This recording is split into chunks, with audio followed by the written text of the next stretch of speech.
So I'm sitting here right now, making this video, and I feel way manlier than how I was yesterday. Like, I'm thinking to myself why this would be, and it's probably because I trained my chest and upper body today.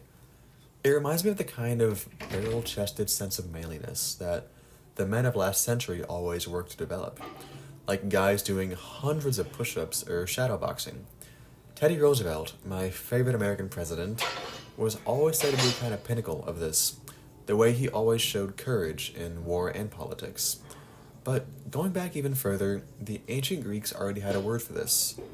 So, Thumos is a Greek word that roughly means spiritedness or manly courage, and it refers to that kind of feeling of fire in the belly. The ancient Greeks associated Thumos with the desire for honor, distinction, and recognition.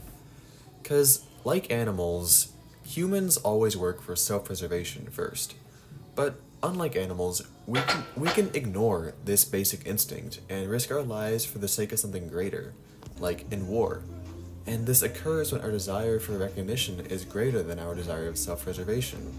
In other words, according to the ancient Greeks at least, it occurs when we are driven by Thumos.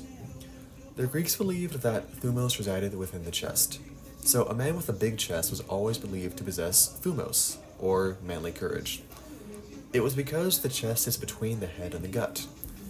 And it's said that men are inspired to do great things, whether they are works of art, athletic feats, or acts of heroism, like in war, by Thumos. A man with Thumos distinguishes himself through acts of natural greatness. Keyword, natural. It's a lot like natural bodybuilding in my opinion, and about the polar opposite of enhanced bodybuilding, like the Mr. Olympia or any other untested bodybuilding competitions. Like, there are a ton of popular examples of athletes who exhibit this kind of energy.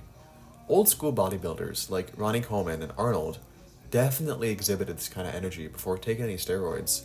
Like, I remember that Ronnie Coleman was already an IFBB pro before taking any steroids, and Arnold first developed his foundation in competitive powerlifting before steroids were ever popular. And here I am, a 19-year-old guy with a pretty solid chest while barely ever training it this past year.